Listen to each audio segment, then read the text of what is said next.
need really robust teachers who care, and we have them, but they can't afford to live in San Francisco. And I would love to see us work on more housing for them. I'd love to see us work on more trainings for educators and staff on gender issues, because my son shouldn't come home saying, oh, boys will be boys. It's not something that we need. We need to have those trainings in the schools. And I am a firm believer in housing. Housing is a human right. And it is something that I've worked on since the LGBTAC, back in 2006 and on. I've worked on the Native American Task Force, working towards the report that we put together, which was called Discrimination by Omission. And I know people have read that recently because of the whole time's up. Thank you very much. Have a good day. And questions. Members update. Yeah, Martin, for some of us today, the school district endorsements have been challenging. Yes, on the side that there are a lot of great candidates running, and I think it's awesome of you to acknowledge that. But also there is a candidate that has made homophobic and transphobic remarks, and I'm so proud of you for being out in appearances and speaking as a candidate for the school board. And what would you like to see the district do to make our schools safer, more welcoming, and more affirming, and culturally confident for LGBT youth? it starts with actually working with the teachers and the staff who interact with students. Because, you know, if people aren't educated, right, we've all heard all the stories, and then in the news lately, I think that teachers and educators and paras and people who intake you when you go into the district office, they all need education. It doesn't matter if they think they're 100% on everything. With trans kids, gender matters. And there's an awful lot of wonderful people who get it wrong. And it would be wonderful if we could get those people trained. Because you know what? Education is the key. It's not about, you know, somebody screwing up and saying something horrible and then coming back and saying, oh, it's all, I'm sorry, I'm at fault. It's about actually being there and saying, okay, this is going to change. I need to change my behavior, and we have to work on this. Yeah. Thank you. Okay. Thank you. Any other questions from DCCC members? Any other questions from the audience? Great. Thank you. Thank you very much.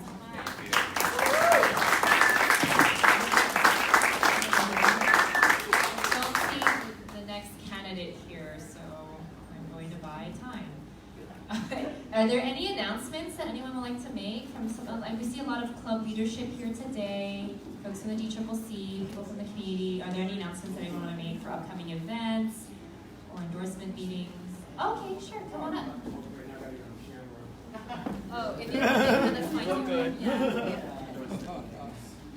Hi everyone, the Milk Club is having its endorsement meeting on Tuesday in this very room from 7 to 9. Show up early and please renew your membership so that we can vote very, very quickly. Oh hey, Kimchi. Hey, are there going to be is there any speeches or anything kind for anybody to talk about? Is it just voting or? Oh no, it's going to be, usually we do like open forums, so each member can have 2 minutes or so to speak on how they should vote. So just line up and say your piece, including candidates. So. Thank you. You're welcome. Thank you. Any DCCC members that have upcoming events or volunteer opportunities that want to share? Great. Member Baraka. Do you want to come on up here so that folks at home can follow along? Thank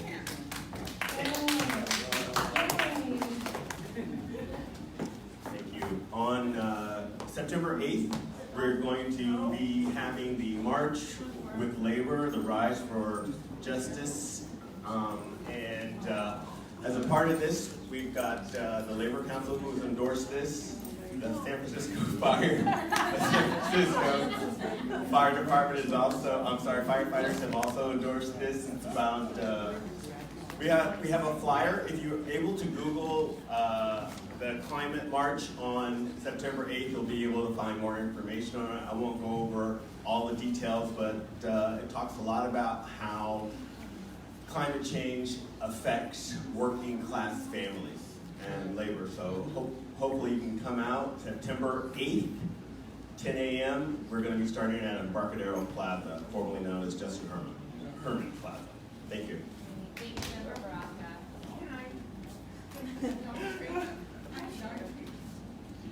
And also, why we're doing all these interviews today is because the San Francisco Democratic Party will be voting on our endorsements on Wednesday.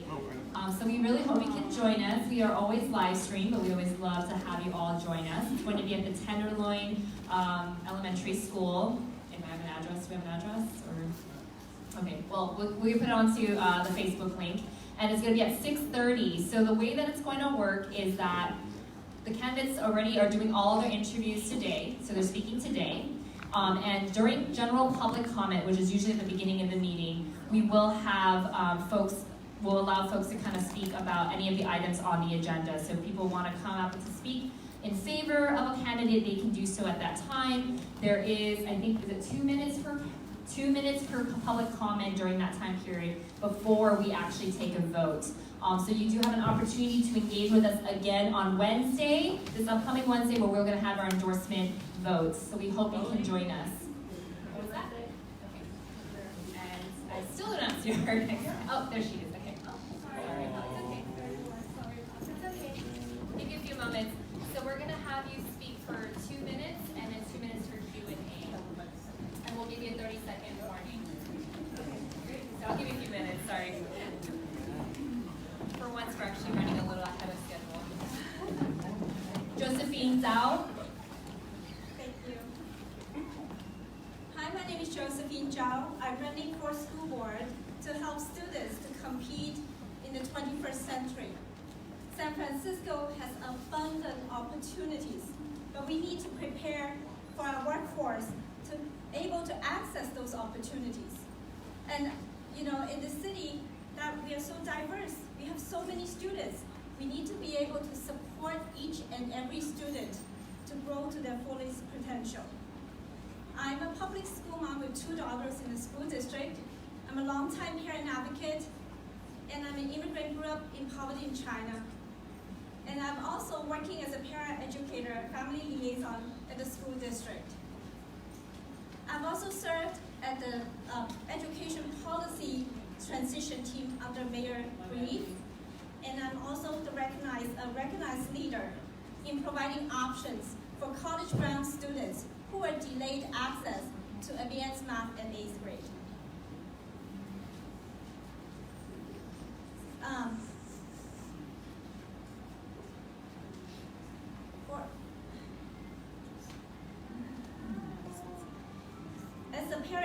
As a parent and an advocate, I believe that we need to support our students to provide more options for them. We need to improve student performance by providing a student-centric and culturally competent curriculum. And we need to grow our student body by improving, expanding, I'm here as a community leader to reach out to our party. And I want to build relationship and foster dialogue between the community that I represent and the party. I think that allowing more members to come into the fold and understand the party and build relationship is a good way to go.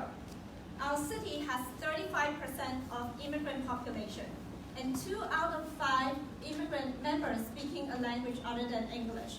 And it's important that we will leave no one behind and able to include, build an inclusive umbrella under the leadership. Thank you. Great, thank you. Do we have any questions from DCCC members? Member Mahogany and then Member Maxwell. So the loud pink elephant in the room is the transphobic comments that you made a few years ago. And I know that you have issued an apology. My question is, what do you plan to do I don't think an apology is enough, because there are trans people that are dying every day, and there's trans people that are under attack under the federal administration, and San Francisco has claimed that it's a sanctuary city, and we really need candidates that are going to stick up for the most marginalized here in our city. What are you going to do to prove that you are not just apologizing for the sake of politics, and that you actually mean what you say, And are you issuing a comprehensive apology and education campaign to the Chinese community? Because I know that you made those statements specifically to the Chinese press. I apologize for what I did in 2013, 2 years after I became a citizen. During that time, we were given wrong information. The community did not understand the context of the law. And I said things, and I opposed the bill, and I said things that I should not have, and I apologize for that. And as a community leader now, that is someone that I could reach out to 5 years ago. I will continue to foster understanding between the communities and make sure that we don't condone the intolerance towards transgender kids in our community. And I don't know if you know that in our community back 5 years ago, there was no one that we could turn to. There was no party leader that came to our meetings. When we have issues and questions, there was no transgender community that we can turn to ask. And there was no school board member or school district member that we even know where to turn to. So I'm very glad now I have emerged as a progressive leader. That's the younger me 5 years ago could have reached out to. And we will continue to foster that relationship. In this city, we are the most progressive city in the country and in the world. We are very lucky, but at the same time, we can't forget that there's a big enclave out there that, because where they came from, still do not have the understanding of basic LGBTQ rights, and there's no marriage equality. I think we should start from there and make sure that the community is up to speed in what we're doing, and make sure that they understand that what the struggle is for LGBT community, especially transgender kids. And a few months ago, my older daughter's best friend from kindergarten came out as a transgender boy at school. We were so happy for him that he finally found himself.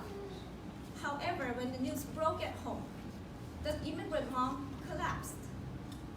And it was lucky that I was working at the school as a family liaison. And together with my older daughter's relationship that we have fostered over the years, we were able to give them the support that they need to go through the transition.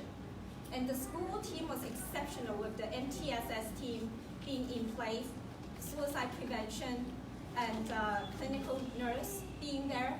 It was a great success.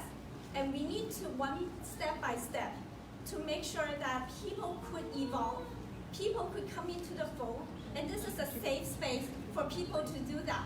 When immigrants are afraid to ask questions, when they're afraid to even think about issues, it's hard for them to come in, and I hope that you can work with me in educating our community to not to condone the intolerance against transgender kids. So And we I have would one love to more work with you member on that that. has a question. Sorry to cut you off. We have just, thank you. Member Max, so I know there's Member Chan and Member Campos have questions. Time is up, but we'll have you follow up with them I afterwards. wanted to ask you about the math issue. How do you feel about the 8th grade math, and how do you think that should be handled, whether it's tracking or some other ways to do it? I'm glad that the tracking is done because of the transition towards Common Core, and now that our kids have able to expand equity and be able to learn more, we are taking down those fences that block some of the kids who are not able to engage, right? And at the same time, there are some college-bound students are being limited on the options being offered at higher grades, that they are not able to complete 5 years of math courses in 4 years of high school, and therefore they will not be able to go into some colleges. But the solution that we created, we're able to supplement that. We created a summer geometry course between 9th and 10th grade, so that kids that were not able to take 8th grade algebra will be able to have an option, take a little detour, and go back to track, on track for college math. Not So that you are for tracking? no. Sorry, that's the wrong word. So go back for college, because if they're just going 4 years of high school without the 5th year of math, they won't be able to go into some of the colleges which will just limit their options. But we want to be able to support both equity and excellence, and that is the motto and the goal for our school district, and that's what we need to do. On one hand, we need to expand the support for equity. We'll need to throw in every resource, and Common Core is the right way to go. And able to teach kids about addition in 3 or 4 ways. The boxing model, the graph model, and the regular counting model. We want to make sure those foundations are right there. But we also need to engage kids who are already learning. Make sure they have the ability to engage and expand. And that's how we make sure every kid can grow to their fullest potential. And in addition, I want to promote individualized learning. Not 2 kids are the same. We can't teach them the same way. Sorry. Thank you.